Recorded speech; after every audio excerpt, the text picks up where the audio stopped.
Let's talk about something so small you could never see it, but so powerful that it's quite literally the foundation of our entire modern world. This is the story of the invention that took computers the size of a room and shrunk them into the phone that's sitting in your pocket. Let's dive in. I mean, really think about that for a second. Your phone, your laptop, your car, the smart TV on your wall, even the incredible network of satellites that are orbiting our planet right now. What's the one single piece of technology that makes all of it work? Well, whatever it is, there are a lot of them.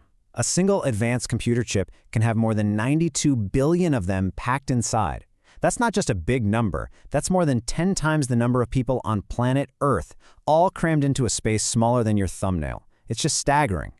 And they're called transistors. You know, they might not have the rock star status of the light bulb or the airplane, but make no mistake, transistors are without a doubt one of the most important inventions of the 20th century. They are the invisible engine that powers everything we do.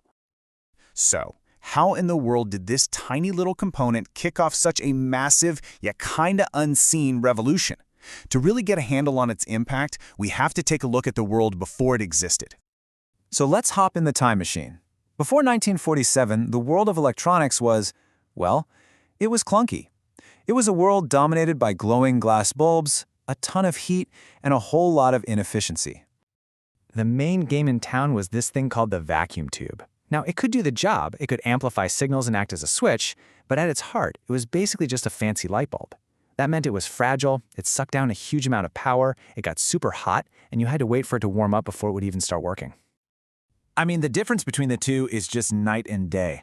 The vacuum tube was big, bulky, and delicate. The transistor was microscopic and tough as nails. The tube was a total power hog. The transistor just sipped electricity. This wasn't just a small step up, it was a complete game changer. It opened the door for electronics that were smaller, faster, and way more reliable.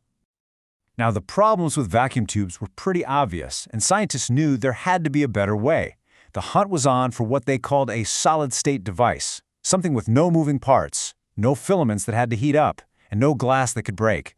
And that race led everyone to one of the most legendary research facilities in history, Bell Labs. You know, the basic idea had actually been floating around since 1925, but the technology just wasn't there yet to build it. The huge moment came in December of 1947. That's when two physicists, John Bardeen and Walter Brattain, finally got a working prototype up and running. Their boss, William Shockley, saw what they'd done and immediately knew how big it was. The three of them would end up sharing a Nobel Prize for it. And here they are, the inventors themselves, next to a replica of that very first device. I mean, look at it.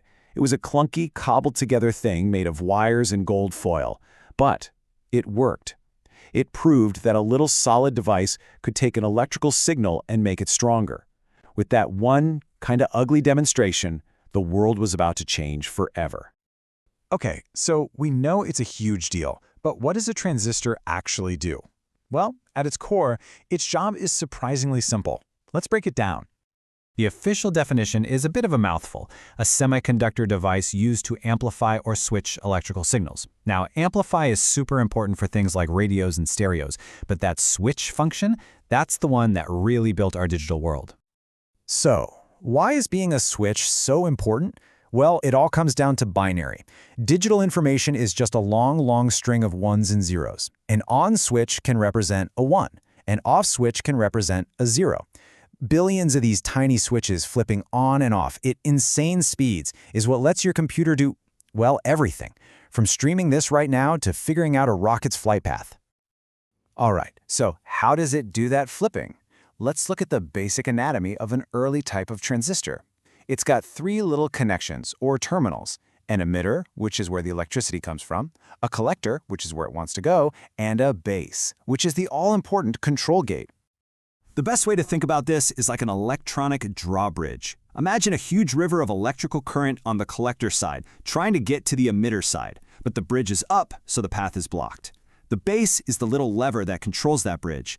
If you apply just a tiny bit of current to the base, it's like pulling the lever. Bam! The bridge slams down and that huge river of current can flow across. Turn that little signal off, and the bridge goes right back up, stopping everything in its tracks. And here, we can see that exact idea in a really simple circuit. When you close that little switch, a tiny bit of current flows to the base of the transistor. That's the signal to lower the drawbridge, which lets a much, much bigger current flow from the power source through the collector and emitter, and that's what lights up the bulb. It's all about a tiny input controlling a massive output. That's the magic trick right there. So once this incredibly reliable little switch was perfected, it didn't take long for it to start changing, well, everything. The first big wave of innovation was all about making things smaller, making things portable. All of a sudden, you didn't need a giant vacuum tube radio taking up half your living room. In 1954, boom, you could buy the Regency TR1 and put a radio right in your pocket. A year later, it was in your car. And by 1957, Sony was churning out the TR63, and the idea of personal, portable electronics became a reality for millions of people. But portability was really just the beginning. For computers to become what they are today, we didn't just need a few transistors, we needed billions of them, all working together on a single tiny chip. And that called for a totally new kind of transistor, one that was built for mass production and extreme miniaturization. And the answer was something called the MOSFET. Its real genius was a design that was unbelievably scalable.